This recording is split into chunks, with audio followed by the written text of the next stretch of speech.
Hello, everyone. Whew, that was loud. Good evening, everyone. How is everybody? Thank you for joining us. Can I please get a motion and a second to reconvene the public meeting? Motion. Second. All in favor?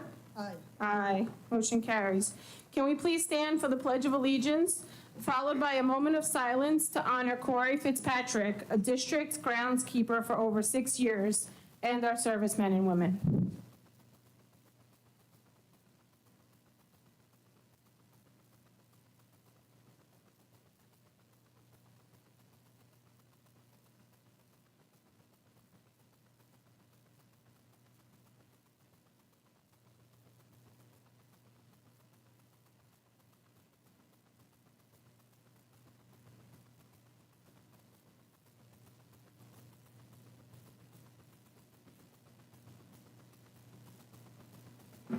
Can I just say, whoever that little girl was, who I heard louder than anyone in this audience,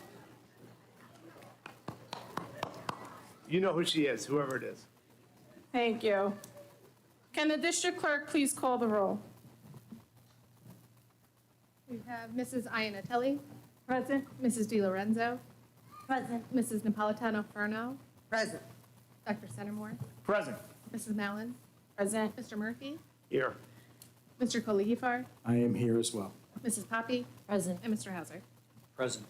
And Mr. Spencer. Can I please have a motion and a second to accept the minutes of the April 9, 2024 meeting? Motion? Second. All in favor? Aye. Aye. Can I please have a motion and a second to accept the minutes of the April 16, 2024 meeting? Motion. Second. All in favor? Aye. Aye. Can I please have a motion and a second to accept the minutes of the April 30, 2024 meeting? Motion. Second. All in favor? Aye. Aye. Motion carries. Can I please have a motion and a second to accept the minutes of the May 14, 2024 meeting? Motion. Second. All in favor? Aye. Motion carries. Can I please have a motion and a second to accept the minutes of the May 21st, 2024 meeting? Motion. Second. All in favor? Aye. Aye. Motion carries. Can I please have a motion and a second to accept the minutes of the May 28, 2024 meeting? Motion. Second. All in favor? Aye. Aye. It's been a while since we had a regular meeting. It's a lot of meetings. All right, now for why we are here. It's a room full of good vibes. I love it. So we are here to recognize our spring athletes and our teams. I'm going to give the podium to Mr. Pete Mallory.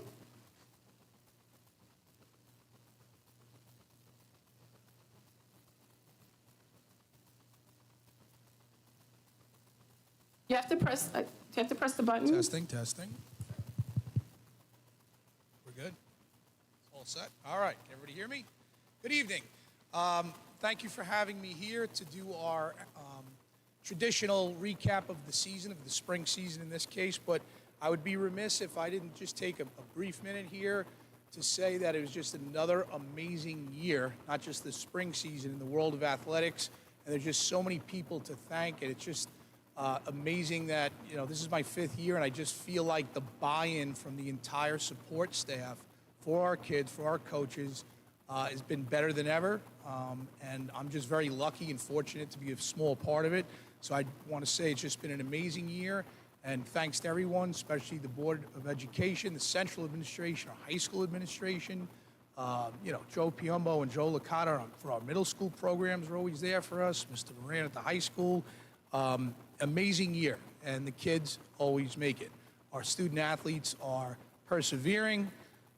We're getting better at everything in terms of competing, but we're also getting better in terms of our scholar athlete programs, our charitable events, and that's a credit to the kids. It's a credit to our process, and it's just been awesome.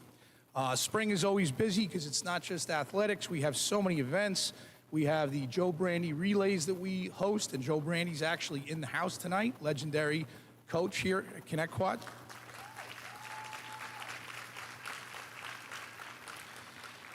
We had our Beats for Liam cardiac screening program. We did our 5K mental health run, senior athletic awards, coming together day, numerous charitable games and awareness games. So it's a lot. And of course, playoffs.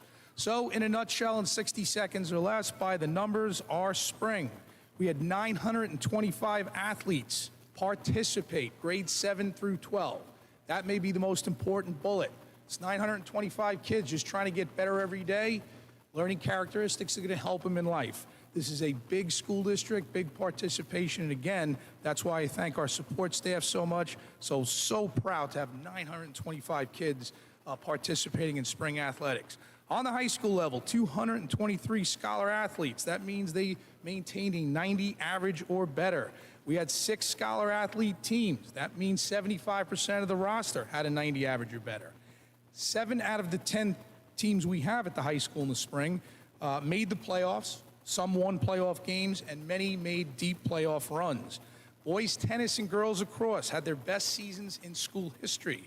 We had 3 league championship teams, and we had our spring girls track team culminate at the end of the year right here on our own track at Connect-Quad High School and win the County 2A championship.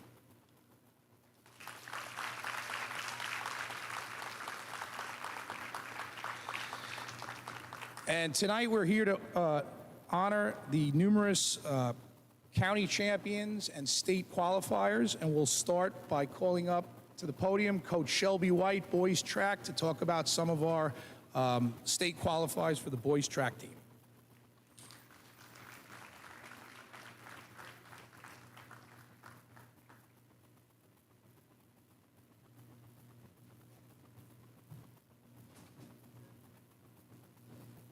How you doing tonight? My name is Coach Shelby White. I coach the boys varsity track team at the high school.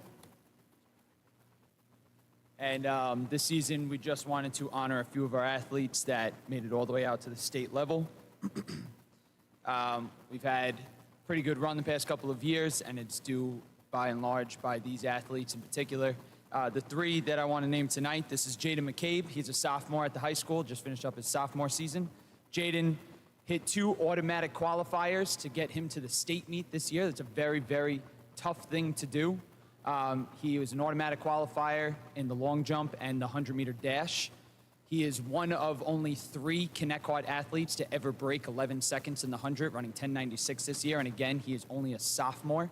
And in the long jump, he jumped 22 feet 5 inches this season, hitting an automatic qualifier, and the second best long jump in Connect-Quad history, only to Aiden Friel, who did it last year by an extra ½ inch. So once again, somebody to look forward to for the next 2 years.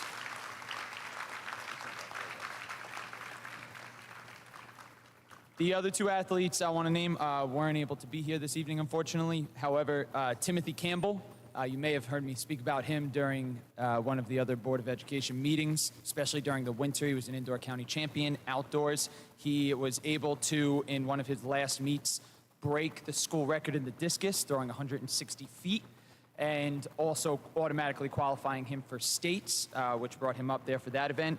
And then another junior of ours, Fernando Padilla. Fernando was the county champion in the pentathlon. For those that don't know, the pentathlon, you compete in 5 different events, scoring up in those 5 different events. So basically, you can kind of say that you are one of the best overall athletes in track and field. He was the county champion this year. Kind of as an underdog, he upset the #1 seed and hit the #3 mark in the entire state prior to going up to the state meet. And he's only a junior, so we're hoping to bring him back next year and have a lot of success with that. That was Fernando Padilla and Timothy Campbell, again, who weren't able to be here this weekend.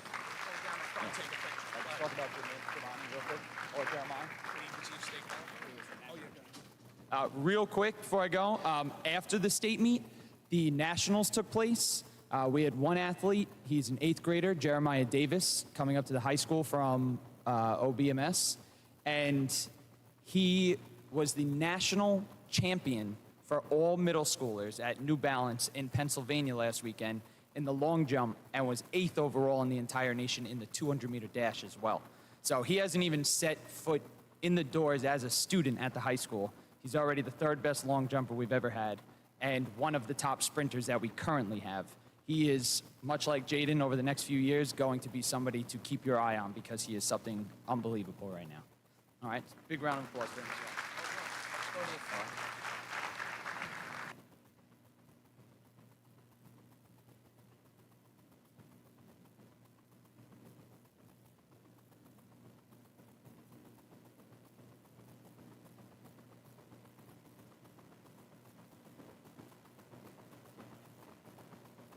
Track.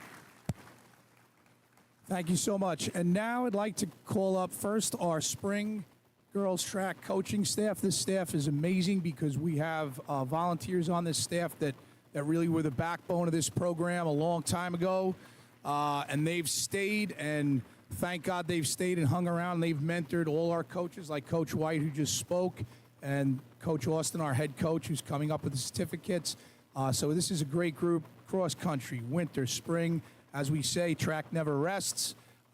Tremendous amount of time. We appreciate it. We have Coach Austin, our head coach. We have Deanna Farrell, our assistant. Dwight Edwards, who was very much responsible for Tim Campbell's success in the discus and the shot. The legendary Jim Crowley, the best of the best. The legendary Bill Waring, and Joe Brandy. How about a wave for Joe? Where is? There he is. All right, and let's call up the girls' county championship team. Come on up, ladies. Thank you.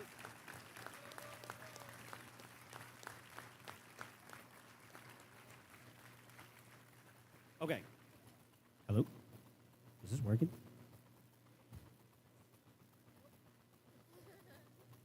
Okay. Can we hear me on this or no? What if I just talk loudly? Does everybody hear me? All right, I'll just talk loudly. All right. Girls Spring Track Team had a historic year, as you've already heard. Looking for a coach to come up here, you know.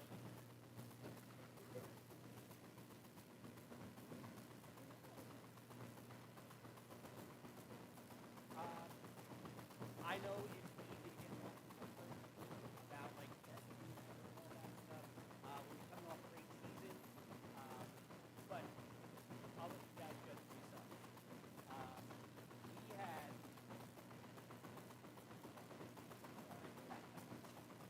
all right, so county champion coach coming in was ranked.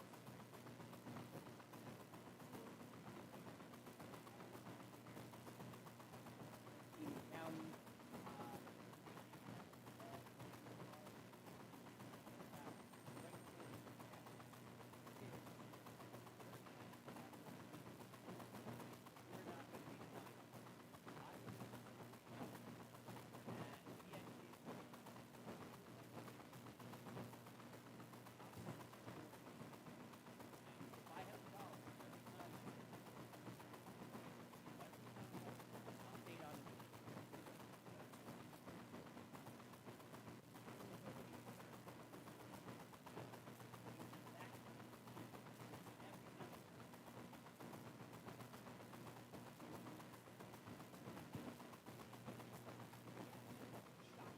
shocking. As a matter of fact, to the point where I'm friends with some of the other coaches, and I'm running chicken like without a head, and I was like, oh my God, oh my God, oh my God. And at one point, one of them finally said, have you looked at your phone? And when I looked at the phone, we were winning 120 to 50.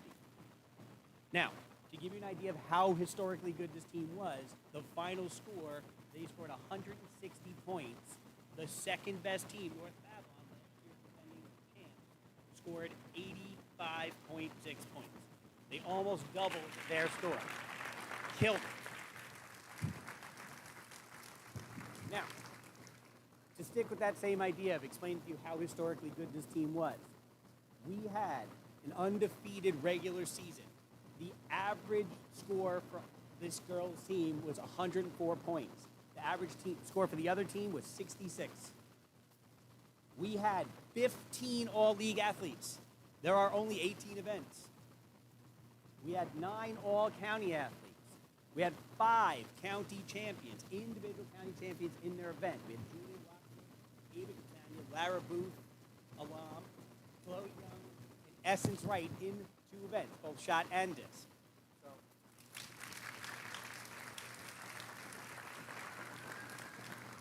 we had Chloe Young, who qualified for states in both the long jump and the hurdles. You heard Coach White talking about the super standard. Just to reiterate what super standard is over the last 5 years, they average up the 4th place finish in the entire state, and that's what the super standard was. And that's how Chloe qualified for the long jump as well as winning. So she qualified with the super standard as well as winning. So when we say that she jumped 18.5, second best ever, this is historically long. She is a half inch off of the school record. Full inch. Sorry, full inch off the school record.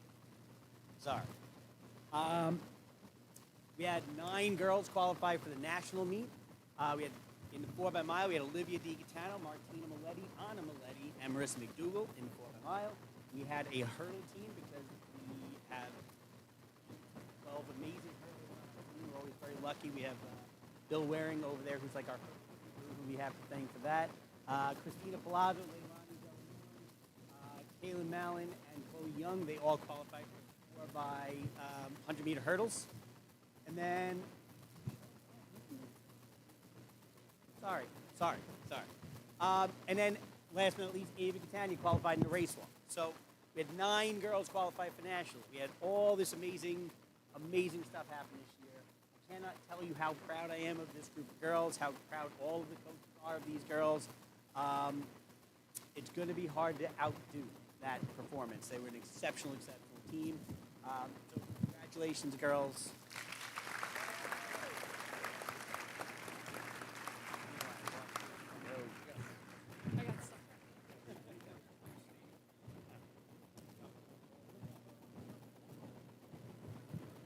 While they're getting set for the picture, I'll just tell you that these are better. You heard about them as track athletes. They're even better people, better kids. Just an unbelievable group.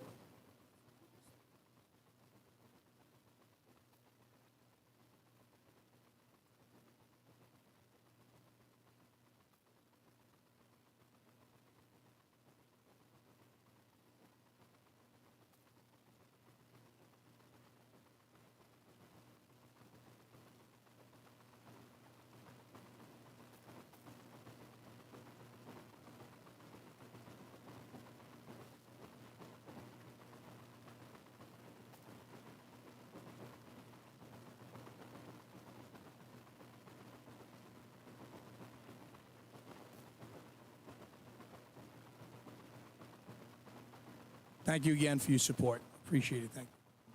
Congratulations to all the teams. Valiant effort. Great job by everybody.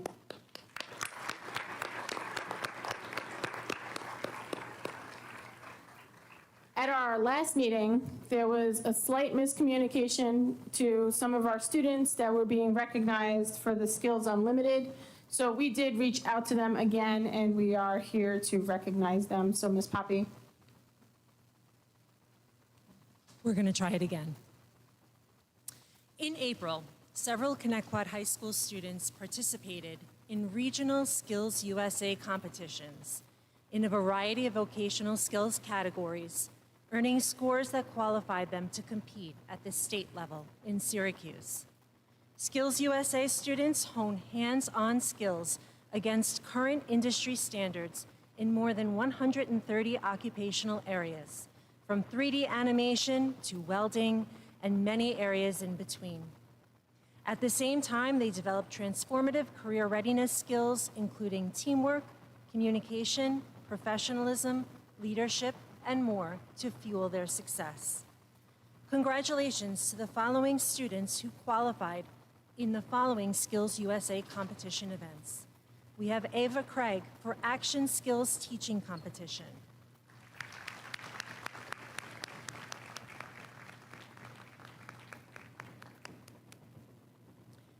Hannah L. Romley for Crime Scene Investigation.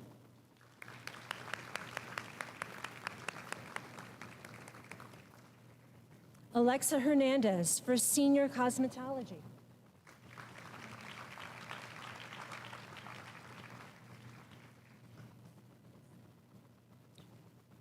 Molly Murphy for Marine Technology,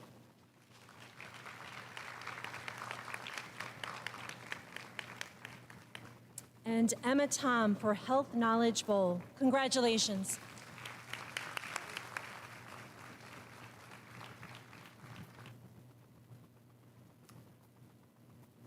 Do you want to come down to the stage and take a picture?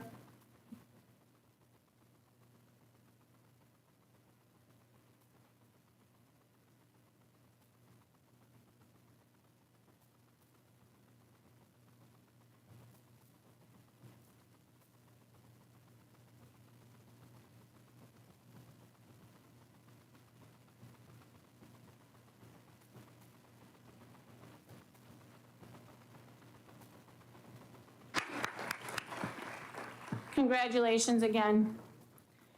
I'm now going to pass the floor to Mr. Kolahiflar, who will do our tenure presentation. Thank you, Ms. Mallon. I'm going to do that from right here, if that's all right, because the first thing I'd like to do is, tonight is a very special night. Tonight is the culmination or the end of the probationary period for many of our certified staff. And we would like to honor and present them to the Board of Education for approval of tenure. We do have a little video montage that I'd like to show the board and the audience for all of our tenure candidates. And I would be remiss if I didn't thank both Ms. Kristen Fantry and Ms. Victoria Pappas for putting this together. So thank you very much. I do want to let you know that the music montage is set to a Justin Timberlake song, which is a little bit inappropriate given the news of the weekend. However, they did do this video quite before, the events of Sag Harbor. So without further ado, Ms. Kemp, if you could please show that video. Just Connect style, like that's how we do it.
So, Can I Madam. please? Oh, sorry, Madam President. I'd just like to invite everybody down. I will call you by name, and I'd ask that we line up, and then, yes, we can do it after the vote. Yes, sorry.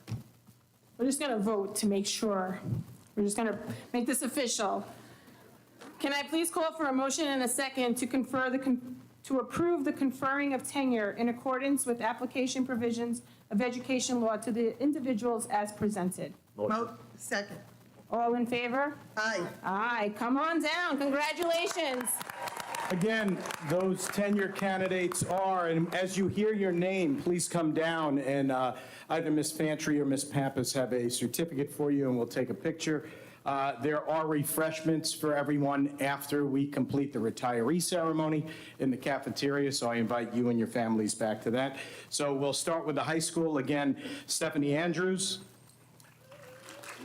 Pat Favor, Megan Lamano, Lou Melfi, and Dennis Schindler, and the principal of that building, Mr. Michael Moran. At OBMS, we have Stacy Fulbert. At RMS, we have Emily Murray. At Boston Elementary School, we have Laura Alonso, Nicole Fail, Shannon Fazzino, and Brooke Kraska, and Jamie Wallace. At Cherokee, we have Scott Briner, Nicolette Celeberti, Melissa Comas, Evan DeSanto, Adam LeWinter, Jacqueline Marquez, and Nicole Parisi. At Duffield, we have Jessica Monteserato. At John Pearl, we have Patricia Ferenz. At Slocum, we have Emily Bush, Jacqueline Mancini, Jennifer Wynn. At Sycamore, we have Jacqueline Caranudo, Carolyn Ferrella, Marissa Marinaccio, Nicolette Serra, and Melissa Stopsky. Congratulations.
Can we get another round of applause to them? Congratulations to all of you.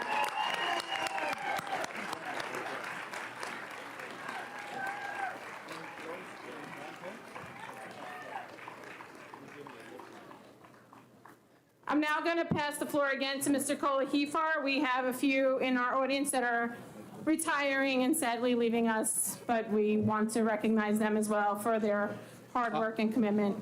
So, Madam President, thank you again. I would like to just acknowledge 3 people who I did fail to mention as far as tenure and announcing them to come up because I want to sufficiently embarrass them now rather than before. And that's Mr. Hauser to my right. Ms. Poppy, also to my right, did receive tenure last year. We're very proud of her. And of course, Ms. O'Hara in the back somewhere. Congratulations to the 3 of you. So now I'd like to move on from tenure to a place I'd like to be at some point in my life, which is retirement, you know? And retirees, they spent a collective total of about 427 years of educational experience. That is an exaggeration, but it sounds nice. They have very many years here in Connecticut. And it's not just our teacher retirees, but it is also our non-instructional retirees. And as before, Ms. Fantry and Ms. Pappas put together a little slideshow, and I'd ask Ms. Kemp to present that now.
So again, thank you very much to all of our retirees.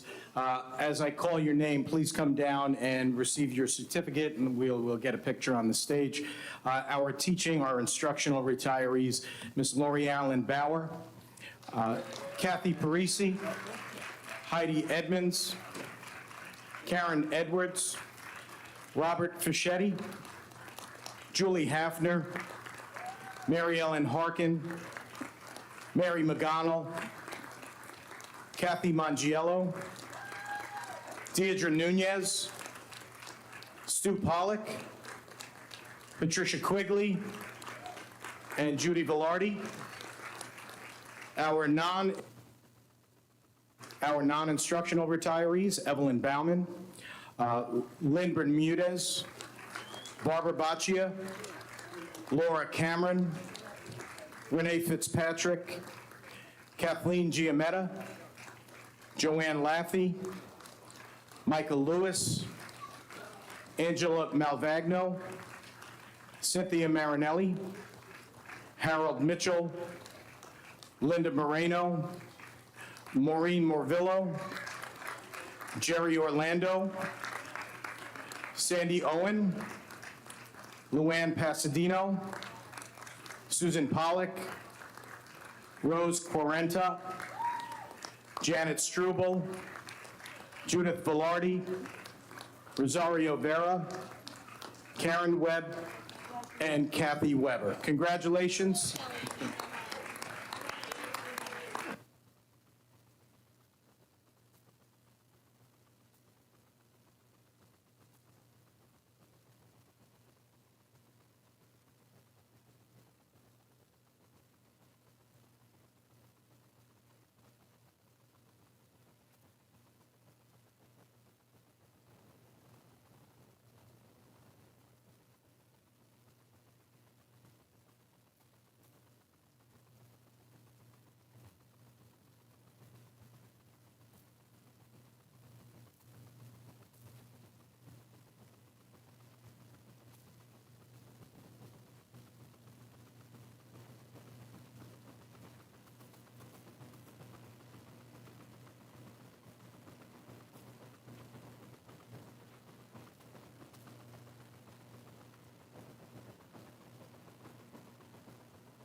How about another round of applause for our retirees?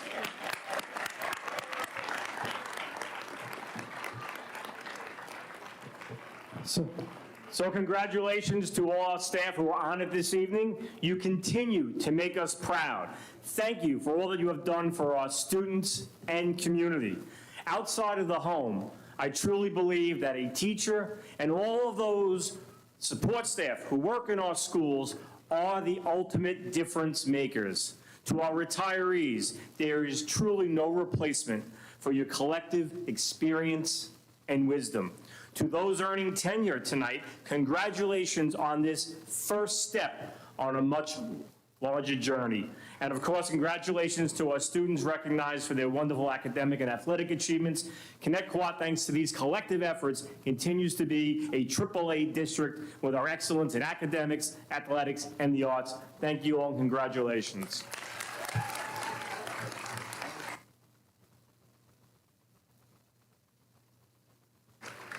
So, Madam President, I would like to acknowledge and thank one more person in the audience, Ms. Christina Incerillo, the Executive Assistant for Dr. Centimore.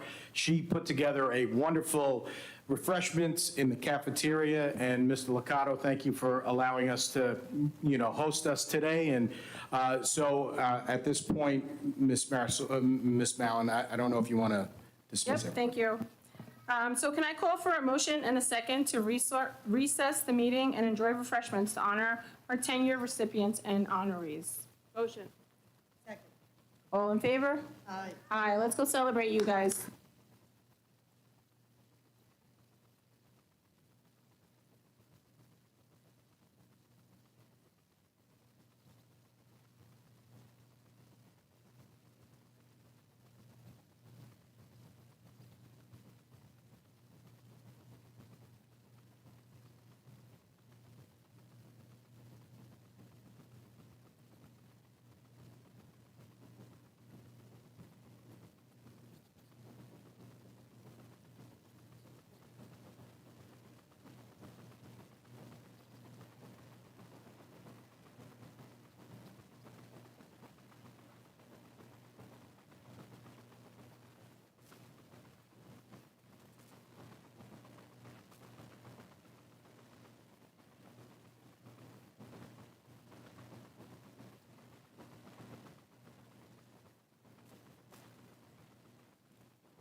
Can I get a motion and a second to move the personnel matters to before the audit committee?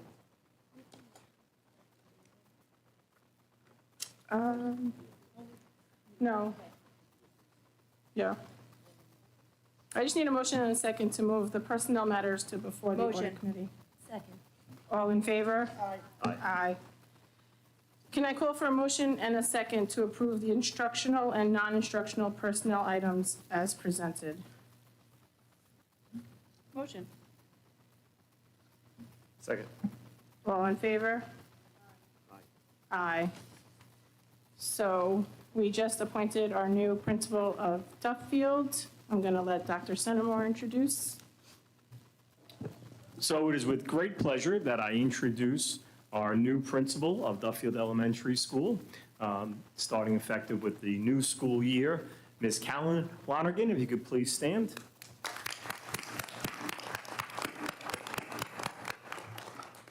Congratulations, Ms. Lonergan, and good luck. Welcome to the Thunderbird family.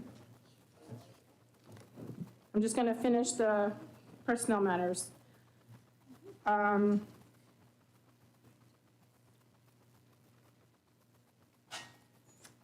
Be it resolved that upon the recommendation of the superintendent of schools, the Board of Education hereby rescinds its May 28, 2024 resolution to abolish the assistant principal position for the employee named in confidential Schedule A within the administrative tenure area of assistant principal effective June 30th, 2024. Be it further resolved that this resolution shall take effect immediately. Be it resolved that upon the recommendation of the, I do, right? I do. Motion. Second. All in favor, I'll do an all in favor. For the one for the AP? Right. I'm actually going to do roll call. Mr. Murphy? Motion? No? Yes. Yes or no for, to rescind? Sound like Okay. Not to rescind, to To restore. Mr. Murphy? Yes. I am a yes. Ms. Napolitano-Ferno? I'm a yes. Ms. Di Lorenzo? Yes. Ms. Iannatelli? Yes. Be it further resolved that this resolution shall take effect immediately.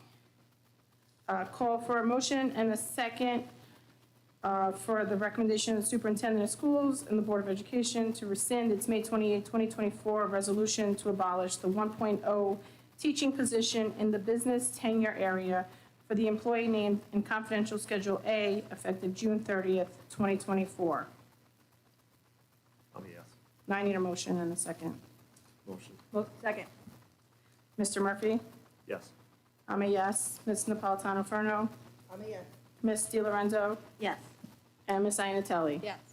Be it further resolved that this resolution shall take effect immediately. Can I call for a motion and a second for the recommendation of the superintendent of schools, the Board of Education hereby rescinds its May 28, 2024 resolution to abolish the 1.0 teaching position in the social studies tenure area for the employee named on confidential Schedule A effective June 30th, 2024. I need a motion and a second. Motion. Second.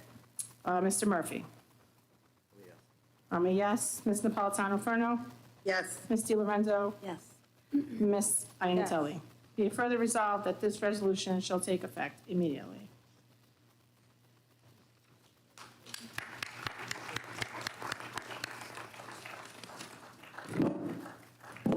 All right. Can I please call for a motion and a second to suspend the business meeting and convene the audit committee meeting? Motion. Second. All in favor? Aye. The most exciting part of board meetings. Internal audit report presented by Ms. Battaglia of RS Abrams. Sorry about that. Sorry. Oh, you did great. Good evening, everyone. So I'm going to go over the internal audit reports. The first one that we did was the payroll department. So this was from the risk assessment last year. We all decided to do the payroll in-depth cycle report.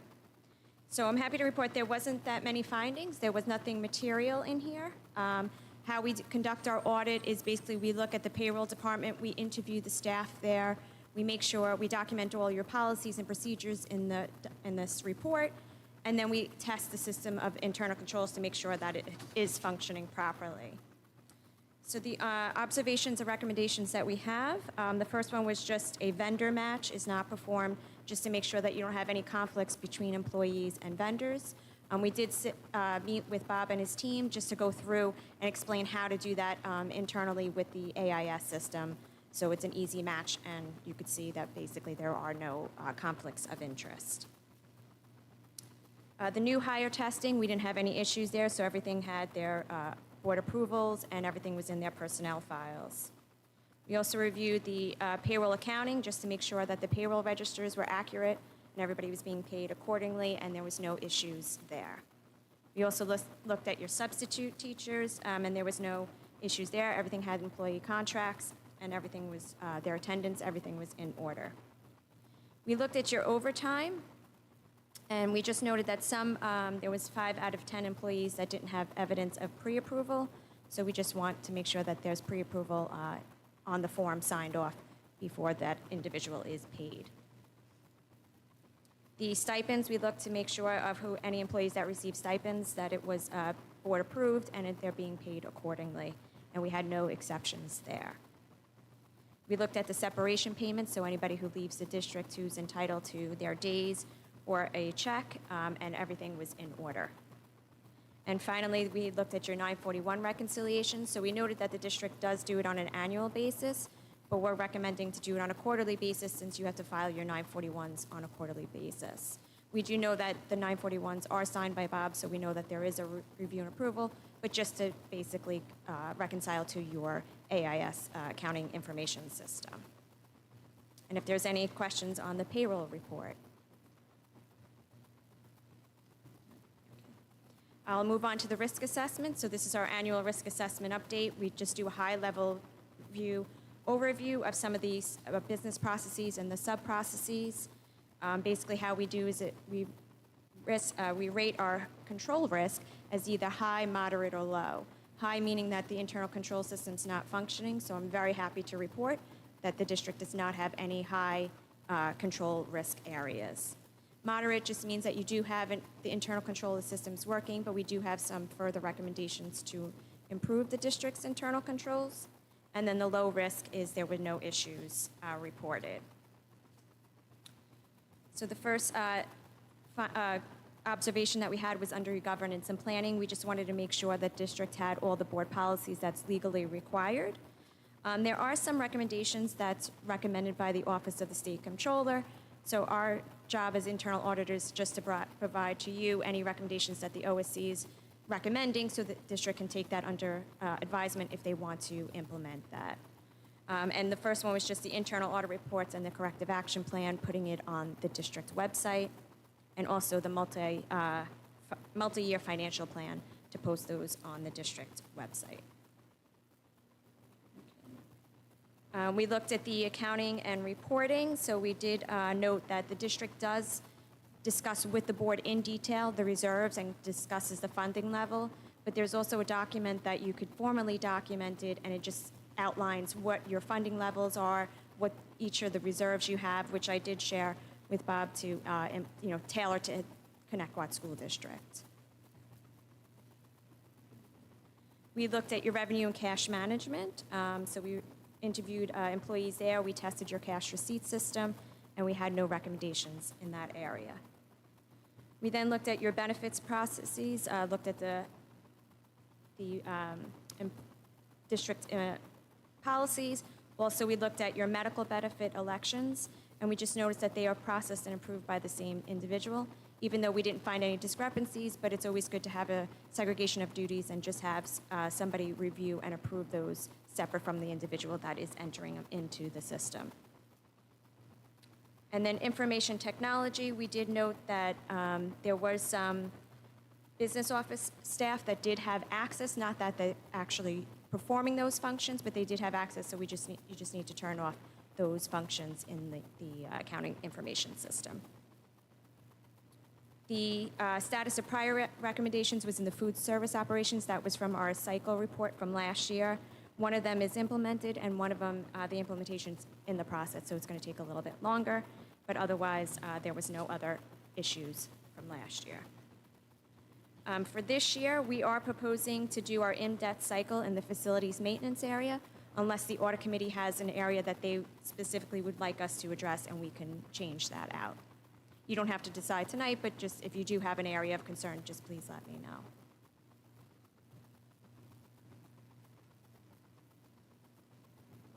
Thank you, Ellen. Okay. All right. And I just want to thank Bob and his team. They're very proactive. Anytime we have any findings, they actually been very helpful during the internal audit. And then any findings, we do have a meeting with my team and his team, and he also wants to know how to implement these recommendations as well. So thank you for taking us under advisement. Thank you. Does anybody have any questions for Ms. Battaglia? Thank you so much. Okay, thank you. Have a good evening. Can I please have a motion and a second to accept the 2023-2024 internal auditors reports as presented? Motion. Second. All in favor? Aye. Motion carries. Can I please have a motion and a second to adjourn the audit committee meeting and reconvene the business meeting? Motion. Second. All in favor? Aye. Aye. We now have our student government update.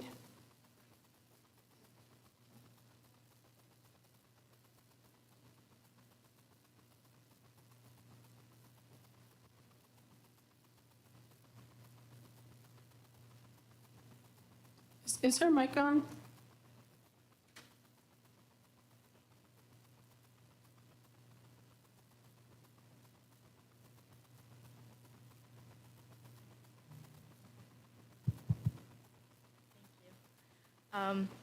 There was no new news about student government, and I was not notified, but we're all excited for Regents to be over and our summer to start. So thank you so much and have a good day. Thank you for all you did all year and keeping us informed with everything going on at the high school. Thank you. Superintendent's update, Dr. Centimore. Thank you, Ms. Mallon, and good evening, everyone. And once again, congratulations to all of our students and staff who were honored here tonight. What a great night. Thank you, Mr. Kolahifa, for all your efforts and your team. Great teamwork, as always. Certainly on a somber note, we noted it during the moment of silence. Our thoughts and prayers go out to Corey Fitzpatrick's family, friends, and colleagues. His loss is felt throughout our district, and he is remembered fondly. On a positive note, I do hope that everyone had a nice Juneteenth holiday yesterday and were able to reflect upon its significance. I also hope our observing families had a blessed Eid al-Adha and that everyone enjoyed a wonderful Father's Day as well. In June, we also recognized Pride Month with several activities at the high school, including Tie-Dye Day. There was also the recognition of D-Day in our social studies classes, as well as numerous Flag Day celebrations. On the staffing front, as you heard with the personnel action, with the additional retirement notice we received and an interest saving on a recent bond funding bid, very happy that we were able to restore the high school AP position and make the whole 2 teaching positions based upon seniority. That action was taken just before, and we are very, very excited and happy about that. Our curriculum committee recently met to finalize a recommendation of adjusting the district's passing grade from 70 to 65. If there are no concerns expressed from the board, this will take full effect for next school year. In order to ensure a smooth transition, all final course grades for the current school year will also be based upon a 65 passing score. While the bar, of course, remains high, very high, with the continued goal of student mastery and application, this provides alignment to state passing standards and helps to avoid placing our students with learning challenges and their families at both an academic as well as financial disadvantage. We're very excited about that as well. The Food Service and Nutrition Committee recently had 2 meetings as we look to ensure a smooth transition in the next school year for our breakfast and lunch programs.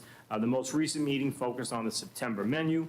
Thank you to Mr. Hauser, our board, staff, and community members who participated, and an extra special thank you to our food service workers, custodians, administrators, teachers, and support staff for working so incredibly hard and collaboratively to help make the breakfast and expanded lunch program a reality. The district has so many active committees, including various academic, the anti-drug and alcohol, mental health, safety, to just name a few. I want to thank all of our stakeholders for their great work on all committees throughout the school year. This participation and collaboration is greatly appreciated. We recently had a really cool high school film festival, as well as a science symposium where the creativity and brilliance of our students were on full display. June was also filled with academic and athletic award recognitions. Congratulations once again to all of our students on these amazing accomplishments. We had outstanding June jazz concerts, and our high school choir held a joint concert with our alumni at a beautiful Wisconsin venue. I continue to marvel at how our alumni stay so well connected to our schools. Once a Thunderbird, always a Thunderbird. Idle Hour students had 2 enjoyable performances to jam-packed crowds, one called Hats and another called Joust, really a good time. The high school held a BOCES program recognition, and our participating seniors have had their respective graduation ceremonies at the various BOCES learning centers. I've had the pleasure of attending several. Congratulations. Our 5th and 8th grade moving up ceremonies are in full swing, and with each school providing their own special touch, they've been really cool, with a few more to come. Very exciting. We have our military enlistment recognition tomorrow. I believe the number is 11 students, and of course, we thank them for their commitment to serving our nation and to keeping us free and safe. This month also includes 8th grade formals, junior and senior proms, and our students make us proud, looking sharp and having fun. Our senior elementary walkthroughs took place this week. It was a nice trip down memory lane for our students and the staff in those buildings. I want to thank our staff and community volunteers who have helped to make all of these activities and events so amazing. Next week, high school graduation is upon us. We are very excited. We are looking forward to a beautiful ceremony that will take full advantage of our new and expanded bleachers. And as usual, all safety and security measures are in place to ensure a smooth, safe, secure, enjoyable, and memorable experience for all of our graduates, families, staff, and community. Special thanks in advance to the entire high school administrative team, all the support staff, and transportation staff, as there will also be a shuttle bus service from Sycamore for those families wishing to utilize it. At graduation, we'll be honoring over 450 seniors, with well over 100 receiving seals of biliteracy and over 270 receiving seals of civic readiness. We also have students receiving CTE technical endorsements. The vast majority of our graduates are going on to 2- and 4-year colleges, with numerous others going into the military, onto trade schools, and into the workforce. Congratulations to our valedictorian, Cheyenne Ahmed, and our salutatorian, Nicholas Morado, and to all of our amazing graduates on their culminating work. And of course, a thank you to our Board of Education for their ongoing support for our students, staff, and programs. And as always, we also thank our various community organization partners and our PTA, SEPTA, Auber, Athletic Boosters, Rotary, and Civics for all that they do for our students and community. It's been an outstanding school year, and we're really excited for the closing week. Thank you. Thank you. Board of Education topics. Grant writer, Ms. Ina Telly. So as you know, I brought this up in the beginning of the year, and, the district was nice enough to post the job, but we didn't get any bites. So it's been brought up again and recently spoken about within the community. And Melissa Taragrosa, who is, now an elected board member, suggested that maybe we could go through the colleges and contact Stony Brook and others, because they all take grant writing classes in certain, it's an elective that is mandatory in certain, God, I can't think of the word. But either way, they take these classes, and many of these students probably would want to do this. They're not the type that are going to go, though, on, the sites where we post these jobs. So if we reach out to local colleges, we probably will be able to get a grant writer who's willing to work on the commission based as we have it. So I was hoping that we could take that avenue and try to do something with the colleges locally to hopefully employ a grant writer for the district. Yeah, absolutely. We're open to all ideas and creativity, so we'll discuss tomorrow, and we'll see if we can reach out to some of our local colleges. Appreciate the idea. Thank you, April. You also have driver's ed? So in a recent transportation meeting, it came up that we, as Bob, I think Hauser has spoken about it before, that we get certain funds from the stop sign program for the buses.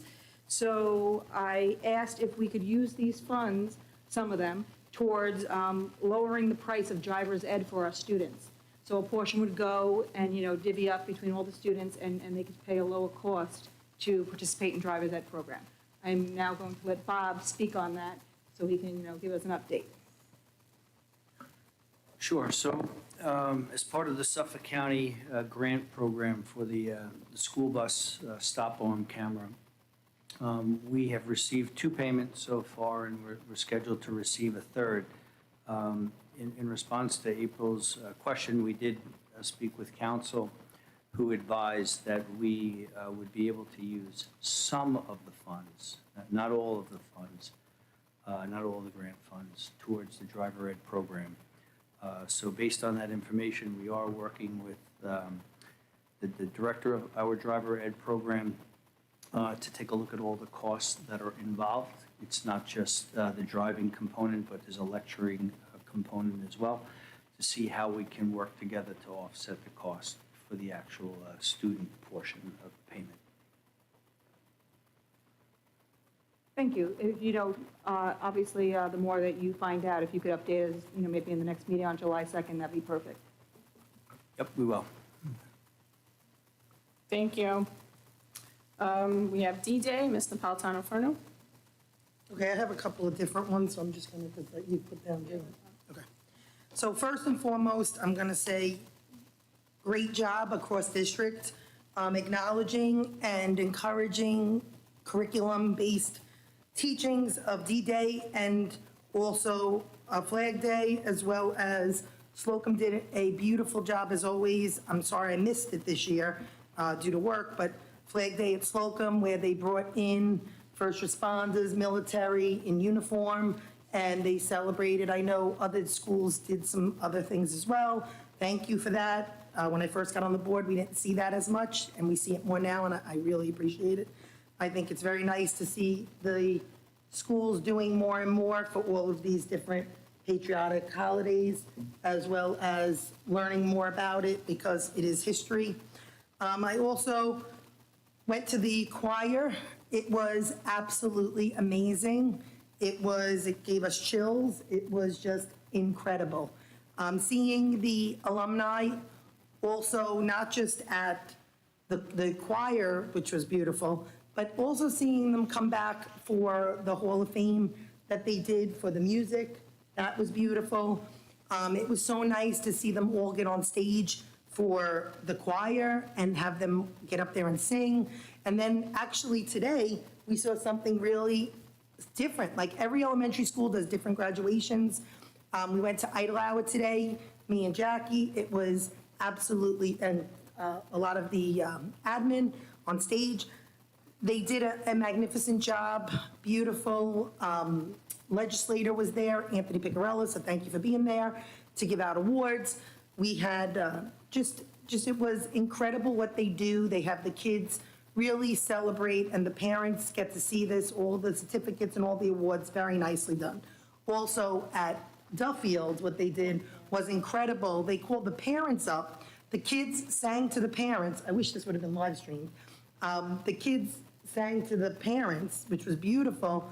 And then something I have never seen anywhere in Connecticut, they called the parents up, gave them a pamphlet, right, with the words. It was the parents of the students, they That have would no more graduate. children, but no more children that are going to be in Duffield anymore. They were done. This was their last child, so it was very special. And they sang a song to their children. Another moment that The brings parents were moving out also. That's Yeah. Yeah, they called for any parents, and it was very cute seeing the parents' reaction as they were like, I wish I would have kept my hand down. No, you did an incredible job, incredible. It was beautiful. I wanted to also say the BOCES recognition was amazing at the high school.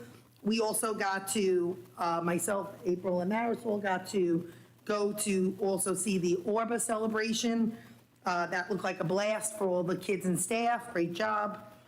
I wanted to thank all the staff for their tremendous job helping all the students, whether it be teaching, helping them move up, whether serving them, transporting them, or keeping them safe or security. Congrats to all the students who graduated today, during this week, last week, and the upcoming week. Tomorrow will be OBMS. Tomorrow will be the military, which you had spoken about, and Monday will be RMS. I know there are other ones, Slocum and a couple of others, Cherokee. There's a couple of other elementary schools. We're trying to get to as many as we can.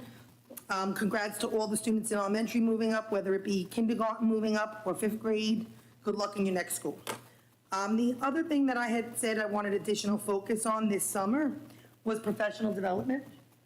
I wanted to see professional development in-house, so we save money, because we definitely have some exceptional directors who could do this, and, you know, administrators, whether it be Mrs. Poppy or someone, focused on working with special needs kids and de-escalation skills training. I would like to see this for K to 12, since we are seeing an uptick in students who have mental health issues, but we also are seeing the special needs students that we really need to understand a little bit better. I think everybody, not just all staff. It might be something for you during the superintendents, but I do think it needs to be incorporated and it needs to be looked into, and it needs to be something that's done every single year. It's something that we need to see more focus on. De-escalation skills, I take it every year at my job. It's something that could absolutely benefit people in helping them in the middle of some sort of traumatic or hostile issue. Either way, I wanted to just wish everybody congratulations to everyone. We'll see you at graduation on the 26th. Excited to see all the kids walking across the stage. Congrats to the parents as well for all you've done over the years, as well as all the educators. Does anybody? Yes? Yeah, I had a few things I wanted to discuss. I want to also bring up the senior, I don't know if we mentioned it up here, the senior awards night at the beginning of the month, which was, yeah, it was fantastic. The recognitions were amazing. Congratulations to all of them. It was really, really incredible to see the achievements of these kids. It's amazing, and we really do a great job with them. They become so successful, and it's really wonderful to see. So I was very, very happy, very proud to be sitting there to enjoy that evening. Another thing I wanted to talk about was the senior barbecue for the yearbook. I went to that to provide lunch to the seniors. And again, it was just a fun event, and I have to give a shout out to the advisors, Ms. Goodwin, Ms. Stem, for the job that they do for that event, the DJ. The kids had a blast. They were all, and one thing I just noticed was amazing, no phones out. They were sitting on the floor, sitting in the bleachers, signing each other's yearbooks. It was just a wonderful thing to see. All these kids were like, you know, twice my size, that are so grown up now, and it was just a fantastic event. So I want to thank them for doing, you know, another wonderful thing for our students. They do a lot for them. That was really great. And of course, the moving up ceremonies, as we spoke about, a great job. I've seen a few of them, and they really do a fantastic job at these schools, recognizing these young students, our fifth graders, that are now moving up into, you know, the next stage of their education. It was really wonderful. They all have their own unique thing, as Jackie said, and great job, and congratulations to all of them. I look forward to next week as well, and tomorrow, OBMS, congrats to all of them. And the other last thing that I just want to bring up, I think it's an important thing for parents to understand, that regardless of what you may hear about the importance of your voice, I know things were said recently by somebody even up here that their voices do not matter, and that's not true. Parents, your voices absolutely do matter, and we here as a board are here to represent your voices. So please, definitely don't ever feel that you cannot speak up, you cannot be involved, and your voice does absolutely matter, and I think it's important for our parents to remember that. Thank you. So I have one other thing. I wasn't sure if we were going to talk about it when we got to it, but I'm going to talk about it now, Marison. All right, for those who don't know about the Title IX, and now we have something, a memorandum coming. Mixed competition and extra class athletics regulation. So this is something that you only have until, I believe, July 22nd for your voices as parents to be heard. I think it's the 21st. Is it the 21st? Okay, so July 21st by the state? Okay. I had put this, I sent an email on June 7th, I believe it was. Let me see here. I think it was June 7th, asking that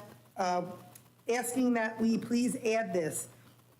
I wanted to, this change, in case people don't know, it's the mixed competition, would enable any male student to join certain female teams without the school having discretion to refuse. Currently, New York State rules protect female athletes with a clause. Without this clause, male students could join female teams, potentially dominating the sport and taking positions, playing time and scholarships away from female athletes. I am a hard no on this and would like to advocate as a Board of Ed to prevent this from occurring. We have to do that now, though, before July 21st. Massapequa and other school districts have sent a firm letter to the state of New York. I understand that sometimes these letters, they don't do as much as we hope they do, but I want our voices heard. I'm asking for board support in this.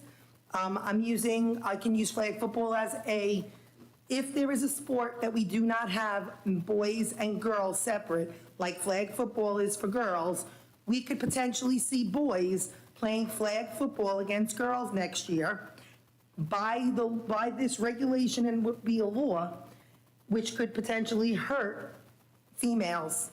So I just want to put that out there. You could also see females playing football. You could see males playing softball. There's a lot of different things that can happen with this. Regardless, we should be keeping our boys and girls sports separate. We should be making sure that, like I said, I've said before and I'll say again, we said we want girls to shatter glass ceilings. We say we want to be for women's rights, but then we put a cement ceiling over their head. I'm not going to do it. So I want to see boys playing boys sports, girls playing girls sports. I want them all to equally and fairly be able to get their scholarships, and I don't want to see anyone getting injured unnecessarily. So I would like to see if we can add this for a letter. Do I have to ask for a motion, or do I have to have? I would support the letter to advocate for safety in sports. Yeah. So we need a motion to approve a letter. Well, we need a letter first. Oh, we have, okay. So then, Jesse, that would be something We we would need. we just need 3 people to agree Oh, I to have the absolutely letter. support sending a Right. letter. Absolutely. All right, You so have we me. have us. I mean, I said yes. I'm a yes. I'll put something together for the board's consideration for the July 2nd meeting. Thank you. Can you take a look at Massapequa's and any other school districts and I kind of? think it might have been look at the Island outline? Trees, I want to I say. think It Island might have Trees been is the one other of them one. too. There's a Those few. two. There's a I few. will. Does anybody else have any board discussions? All right, I do. you do? Brian Murphy. I would like to say thank you. He might cry. I may cry. It's been a tough 3 years. But some people think I'm an empty suit up here and I'm a rubber stamper. I'm not. There are things that we do in executive that nobody out there knows. And I'm proud of what I've done, and I'd like to thank Dr. C. First off, I hired you. So I'm supposed to thank you. Nope. No, but that's one of the great things I did, being on the board. Being a board member is hard. You know, Jackie, Jax, April, Marisol, the time we put in is absurd. And we don't get paid. And we just show up and do it and just get beat on by anonymous keyboard warriors. And it's a joke. So if anyone out there wants to do it, do it. I'd like to thank Dr. Centimore, Mr. Reza, Miss Poppy, Mr. Hauser. I hired you too. How about that? Jesse, the backbone of this board. Our attorneys, Doug, Nicole, Greg, Lisa. Like, you are our guidance. Thank you. That guy back there, I won't say your name, but you know who you are, and your team. Yep. I also have to thank Ed for coming out. You've been here at every single meeting that I've been to. And my kids for putting up with this. That's it. Brian, thank you for your service to our community. Thank you, Brian. You have been appreciated. I appreciate you. My first term was with you, and no, you cannot slash my gavel. But I was proud to sit alongside you, so thank you for your service. I almost cried. Almost. Can I call for a motion and a second to approve the financial matters, items 2 through 6? Motion. Second. Any questions? All in favor? Aye. Aye. Motion passes, carries. Okay. I will now, I will now open the floor for the first public comment portion of the agenda. This public comment portion is for the consent agenda items only. An additional public comment period will be held later. Does anyone have any consent agenda items? Okay, so I will not read everything. Can I call for a motion and a second to approve items 2 through 32? 34, we added 2 more in executive. On the food. Okay, and I want to pull A1, M31, if it's still that number, for the facilities use. I'll vote on it, but I want to say something when I do. And I'd like to pull 17, Learn Well. Hold on. April, you wanted to pull the food, right? That's number 24. And Jackie D, you wanted to pull I'm going to say it was 17? Is that the 17. Learn Well? Yes. 17, Learn Well. And Jackie Napolitano, you wanted to pull, I think it's 31, right? The facilities use. Yeah. Okay, Just want to say something when I vote. sure. I just want to write these down, hold on.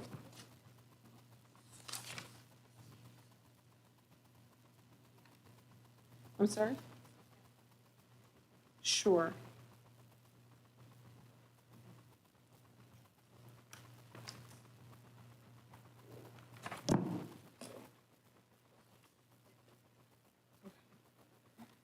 Okay, so can I get a motion and a second to approve items 2 through 23? Nope, 2 through 16, right. 18 through 23, 25 through 30, 32, and 34. Motion. I said 32 to 34. Sorry. Second. Does anybody have any questions on 2 through 16, 18 through 23, 25 through 30, and 32 through 34? All in favor? Aye. Aye. Aye. Can I please have a motion and a second to approve item number 17, Learn Well Consultant Services Contract? Motion. Second. Any comments? Yeah, I'd like to know, because last meeting, I wanted to have this pulled because I saw some things that I was not too crazy about with this company, this organization. They have a huge commitment to DEI. Their social media has all BLM on it, and I wanted to know exactly what what we use them for, since it seems their primary location is in Massachusetts, and I believe we were going to look into that, so do we have any information on that now? Ms. Poppy, would you like to? Sure, I'd be happy to. Well, just a little more information on this company and how we use them. LearnWell is an agency utilized by hospitals to educate our students. I think we spoke to that during the last meeting.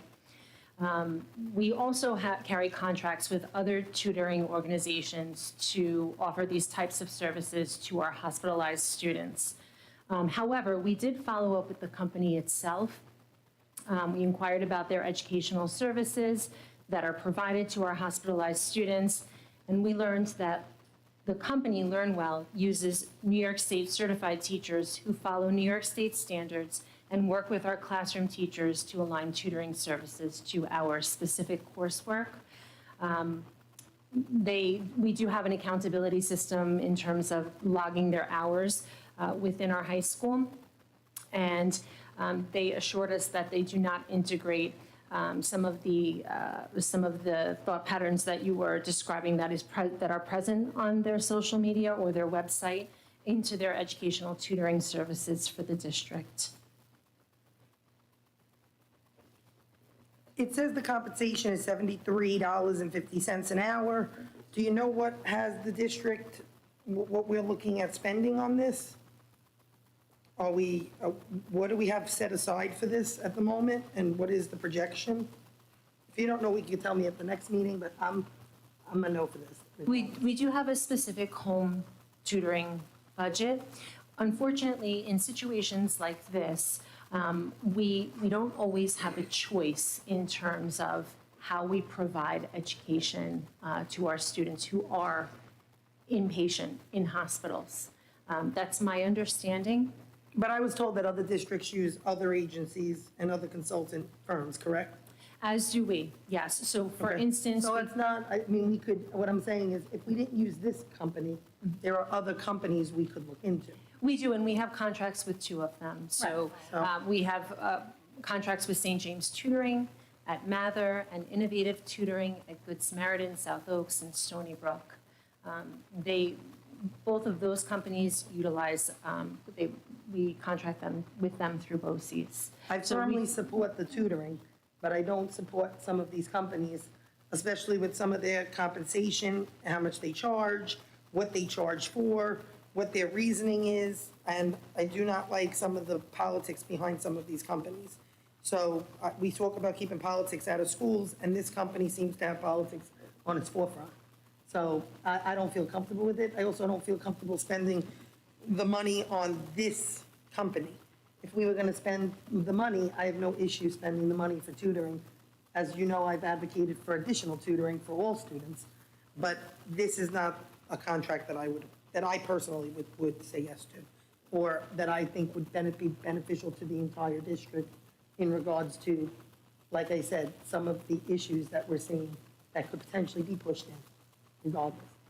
I'll follow up with our Student Services Department, which facilitates these contracts for our students who are hospitalized, and see if other options exist for us specific to the types of service that are provided by LearnWell. And I'll follow up during our next board meeting. I am okay with taking a vote, though. a We separate vote. are going to take a Okay. vote. I'm going to take a roll call vote right now. Mr. Murphy? Oh, yes. I am also a yes. Ms. Napolitano-Furno? I'm a no. Ms. Di Lorenzo? No. Ms. Iannatelli? I'm a yes. Motion passes. Can I please have a motion and a second to approve item number 24, first extension of bid number 24-063023 for food services for the school year 2024-2025? So I just need a motion and a Oh, second first. Motion. I need a second from somebody. Second. Questions, comments? Yeah, I pulled this because I just wanted to give a little bit of background. So this is our, the Airmark, who takes care of our lunch and breakfast program.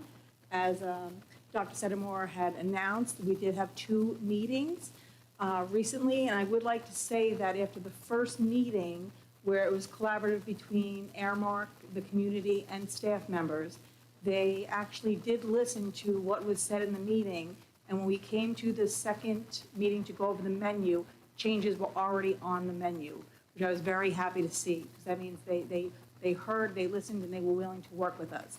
There are also some other programs that I want to have in writing that they had offered the chef days and special things. So although I'm going to approve the RFP, I just would like to state that I do want to see in writing that we're going to get the special events and the things that were promised. So I know Mr. Hauser can speak better on that, so I'm going to let him take. Before you do, I just want him to also answer you on something else. Mr. Hauser, you were with me till the end of the meeting, so you're aware, what I'm going to tell April about how she said that you were misunderstood, that General Chow's chicken was already on. That wasn't something that they added, that was actually on the menu for the high school, as I actually went to the high school last month to check food with Dr. Centimore, and we both had that. That's the General because Chow's the chicken. head chef, Nicole, puts it on even though they told her no. Okay. She announced it in the meeting. Well, me and prior. Bob was sitting there, and that's what she said. She said that you misunderstood. She didn't change the menu. The menu was the same, at least for September. But what she did say is, after you left, I was advocating for the chef once a month, and the staff said it's a little bit difficult being so on demand. So what they were talking about is maybe doing it once every 3 months, having like a pasta bar, doing something with a chef again. They did promise us that. Me and Mr. Hauser were there. We told them we were going to hold them accountable, and that we hope to see it in September to start. Go ahead, Bob, if you could, I know that I had asked earlier, so you could speak in public about this. Okay, so, our contract with Aramark, it's fairly new. We just finished, or we're about to finish the 10th month of the first year of the contract. So with this extension, if the board is inclined to approve it, we have, as stated before, had 2 meetings with Aramark, with the community, with staff, and I do believe we will be making some constructive changes to the program as well as the menu options that are available. As for the chef days, as Jackie stated as well, Aramark has committed to us. However, I do believe we are the ones who, in a sense, will drive that initiative. So I will make sure that we contract with Aramark to bring back that, I'll call it the chef days. I'm not so sure if there's a different name that Aramark uses, but I think everybody gets the concept where there's a guest or traveling chef on behalf of the food service company that comes and visits each school on a regular basis. And we'll do that on a rotating basis as well. So we will make that happen. Thanks, Bob. Thank you. I do love the chef days, so I hope that really does come to fruition. Anybody else have any comments on 24? All right, I'm going to do a roll call vote. Mr. Murphy? Yes. I'm a yes. Ms. Napolitano-Ferno? I'm a yes, and thank you to the staff for all they're doing so on demand. Ms. DiLorenzo? Yes. Ms. Iannatelli? I'm a yes. Motion carries. Okay, can I call for a motion and a second to approve item number 31, facilities use request, 2024 to 2025? Motion. Second. Comments? So we have received many emails in regards to the Connecticut Youth Football, I believe it is. Am I correct? Yes. Okay. I looked into it. I spoke to several of the people up here in regards, and apparently the only recourse we have for Connecticut Youth Football would be to remove the facilities use permit. That would hurt all students. So what the reason I'm bringing it up is because I'm hoping that someone from the organization hears this plea and listens. We do our best over the years to approve, or at least since I've been on the board, I have personally witnessed us try to approve and fast track so many of these organizations to help our students. So many that we try to give the field use for free, as long as they have the permits and everything they need, the insurance, the 501c3, the received roster. We do our best to support these organizations. with that, we hope that you guys are doing what's best for children.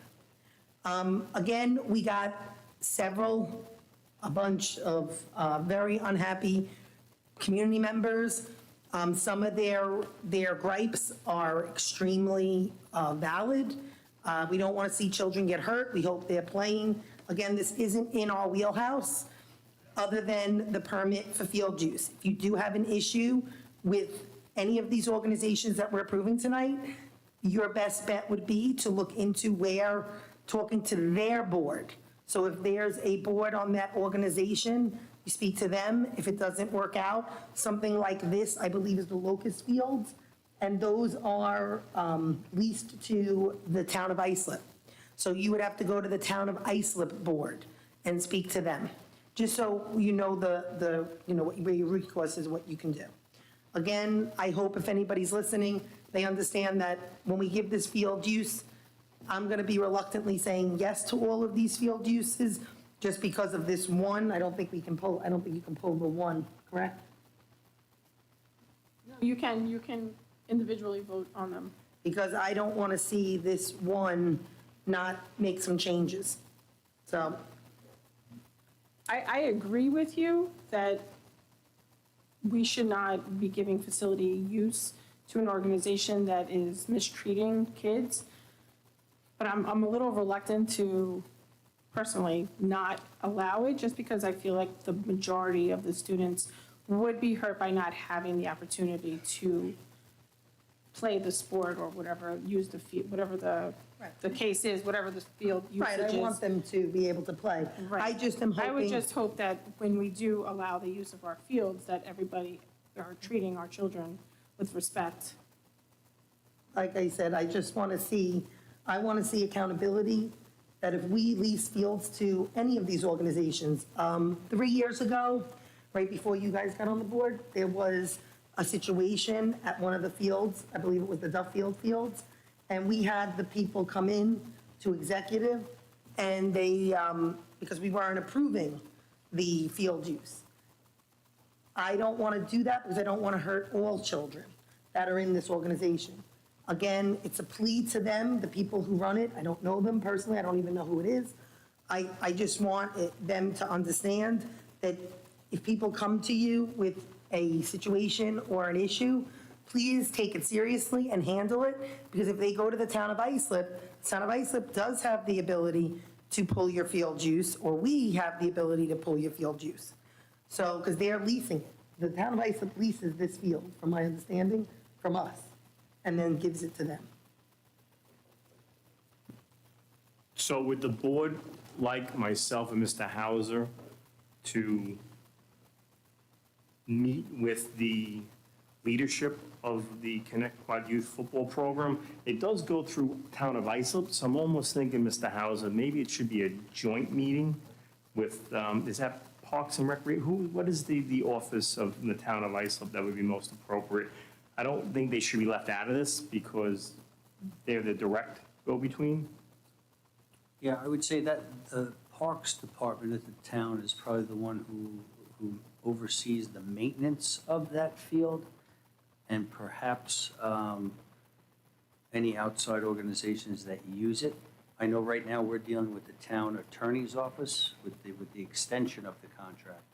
But I would say, you're right, the Parks Department is probably the one.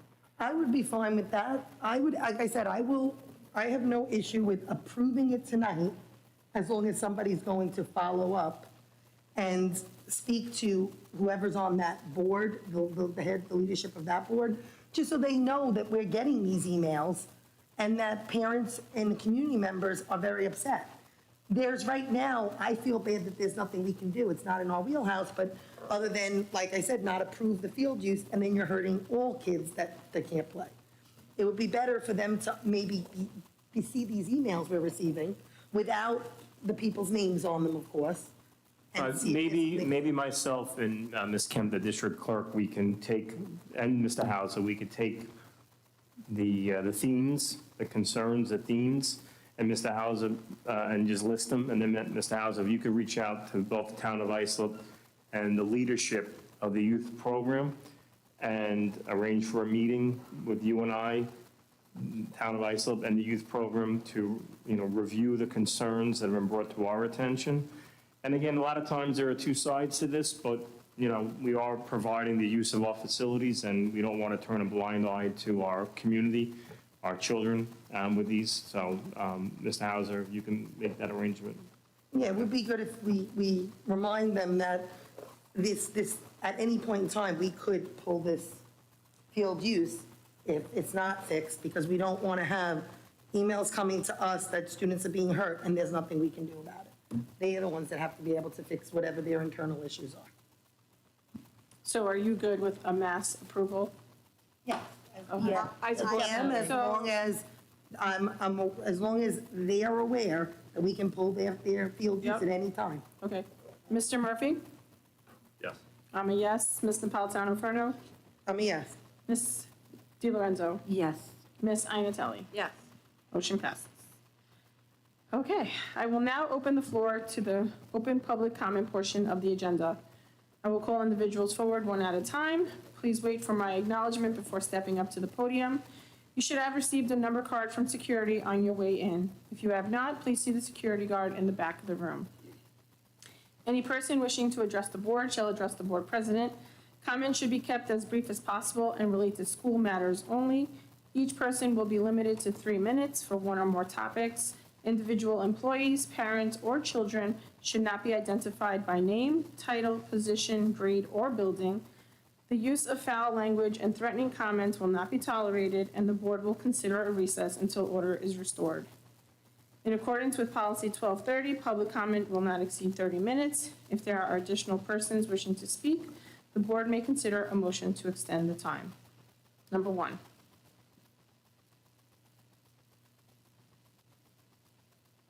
Number 2.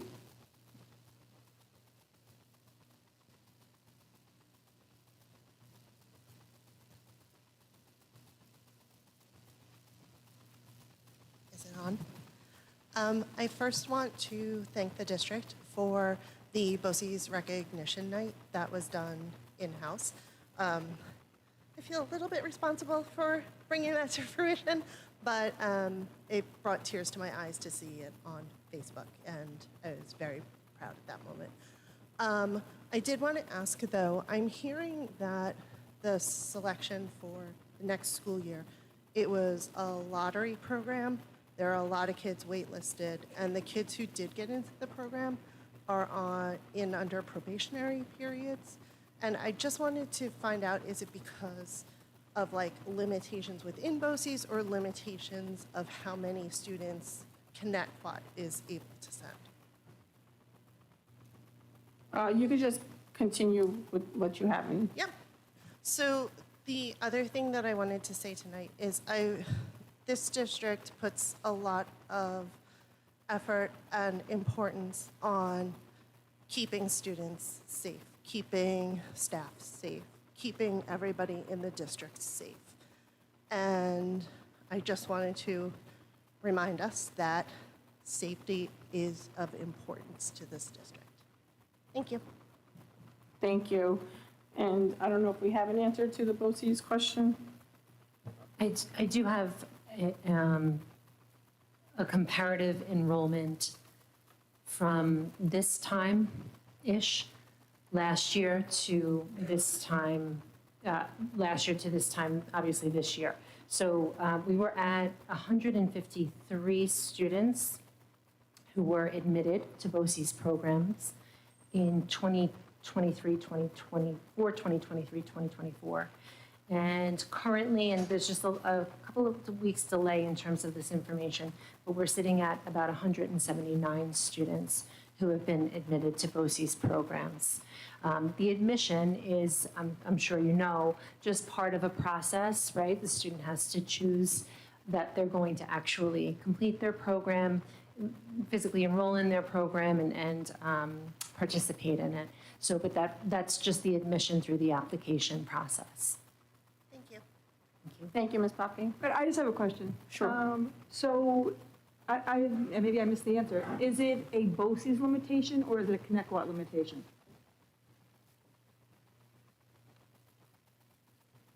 I'm not sure, I haven't heard about a limitation per se.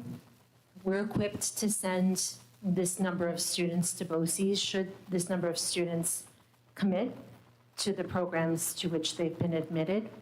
So I'm not sure whether you have a little more information to Well, share. because I that heard way. the same thing as the community member, that kids might be waitlisted and that it was a lottery. So Yeah. I was curious myself, because I've heard that from several people. Is it per program, or is it like, let's say the cosmetology program only can take X number of kids, the automotive program can only take X number of kids? Hasn't it always been like this, though? I thought it was like this, because last year I had a parent reach out to me in regards to their child not getting in, and I believed it was the same kind of thing.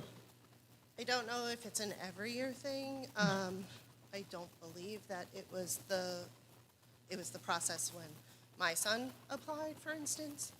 But I've heard from several people that it was a lottery this year, and their children were waitlisted. Yeah, Christina, can you please find out for us? I sure Let us can. know? The only thing I do know in reference to that is that admissions are rolling.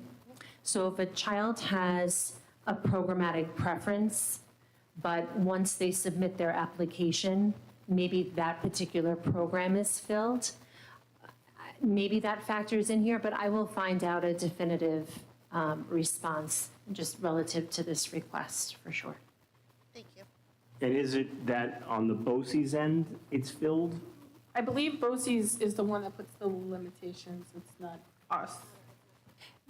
No, I don't, as I mentioned, we would be prepared to send 179 students or so to BOCES. We do have a 3-year average. We're operating according to a 3-year average of about 144 students.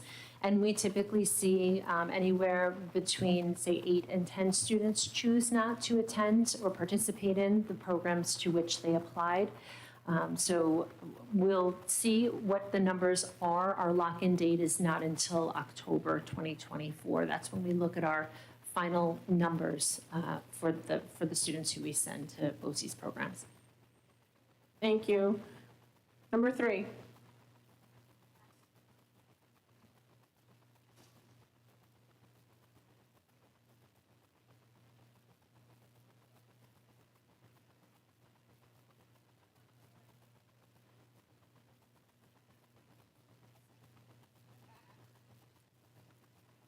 I actually have a little bit of an answer for that BOCES question. Part of the reason why some kids don't continue on is because the financial aspect. If they can't afford the tools for the program, kids will drop out. We discussed this prior in the past. Like if a child signs up for, say, cosmetology, they can't afford the kit, it's $300-400. If a child signs up for, say, welding, they have to buy certain things. If a child cannot afford the tools that are required for that particular class, that's where you'll see some kids will say no thank you, because they can't afford to be in the actual class, even though the district will pay for the program at BOCES. So that is something that has come up through the years, and that's something that we should really look into addressing more, and we've discussed it prior, but it seems to have just gotten kicked down the road a lot. So I hope that helps. A couple of things. I spoke with this briefly with Marisol before. It just came up because this is how my brain works. Inside Out, very popular. Everyone's all about it right now. Inside Out too. Just thought it would be kind of cool if we used Inside Out in the elementary schools to discuss feelings and emotions and move that into the curriculum. And then in middle school, when the kids go into 6th grade, if any of you haven't seen Inside Out too, it's very relative to middle schoolers. So it would be a great way to establish discussions about feelings and the different things that happen as you become a middle schooler in regards to your friend groups and all the emotions and different things that happen to you. It's very relative. I know it's a new movie. Everybody might not have seen it, but I think it's a great way to establish conversations in a way that's comfortable and it is age appropriate for everybody. Another thing is that I love that we're doing all these the celebrations this month. When you guys mentioned D-Day, Pride Day, a couple of different things. Just so you're aware, there are cultural celebrations for every single month.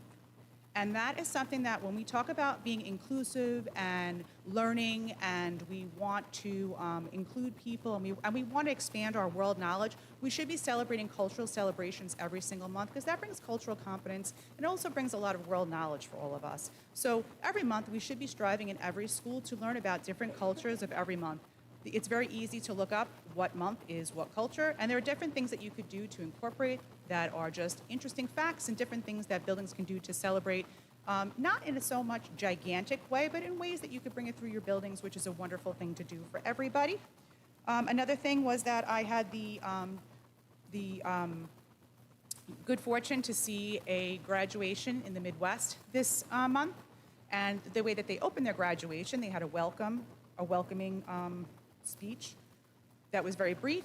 And then what they did was they had multiple children stand up and welcome everybody in multiple languages. They gave a little brief welcoming in multiple languages. So we do have children who are all in world language, and you mentioned that multiple children had the seal of biliteracy. Wouldn't it be great if we said, you know, we had the first student stand up, welcome to Connecticut graduation, we're so happy to see you, whatever they want to say, and then we had another student come up in each of the languages that we do teach in our district. It would just be such a nice way and to be inclusive, because not everybody speaks English as a first language in Connecticut, and that's something that would be a great way to show not only that we respect and we include everybody, but also to show the wonderful things that our children are capable of as well.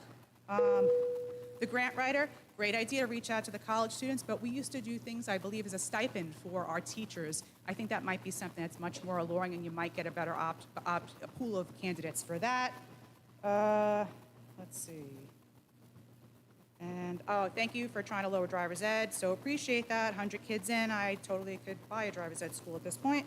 And I do love that you're trying to fix the school lunches. I would love to see you guys tour some private schools and some other school districts that are not so close to ours to get different ideas and how they are doing it as well. And maybe we could bring some stuff here that would be helpful that we can incorporate. I know we're limited on what our lunch is due to where the program is, but there are things that could be incorporated into our schools that we are kind of missing. And I know we're required to stay within these companies, but there are different things that can hopefully be brought in that might be good for the kids as well. Thank you, and I absolutely love the Inside Out idea. I do too. Number 4, I'm here representing a group of concerned senior parents. The rumor mill on social media has brought to our attention a possible threat at graduation. So I heard that you approved a student attending graduation against the recommendations of the administration, the faculty, security, against the handbook, of a student who wasn't allowed to go to the senior walk because of... we cannot give specifics on any. Okay.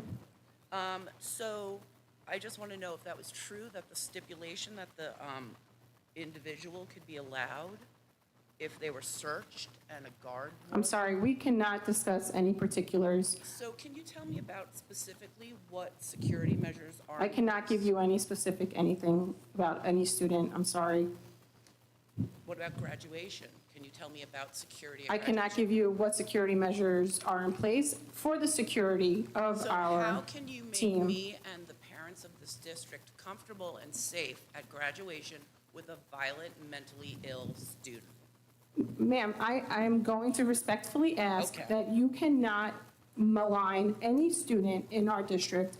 I am respectfully asking that we And not speak of any student. I don't know. We It's cannot, the we cannot rumor. give you any security asking for measures for clarity. the security of Security our, It's against of our students. I'm sorry, hold on. We cannot give you any security measures for But we're gonna anything, be just safe, for the right? security of everybody in attendance there. Security's job is to mitigate risks all around. From, Okay, so they from said, A to Z, from what and I've they will heard- take Hold care of on, that. hold on.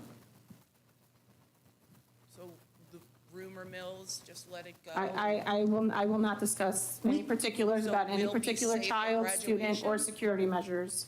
Will be safe? Everyone will be safe. We will all be there. We will all be there. We're going to all be there, sitting there. So if it wasn't safe, do you think we're all going to be sitting there? Well, I'll tell you what, it's a safe environment. We have the top-notch security team on Long Island. And they recommended the student not walk, so that's my concern. I don't know where you're getting your hold on. information from. Thank you, and congratulations, Brian. Thank you. Number 5. Thank you. How many numbers were there? Oh, all right. Can I please call for a motion and a second to adjourn the meeting? Motion. Second. Brian, thank you so much. All in favor? Aye. Have a good night, everyone. Have a good night, and good luck, Brian, with everything.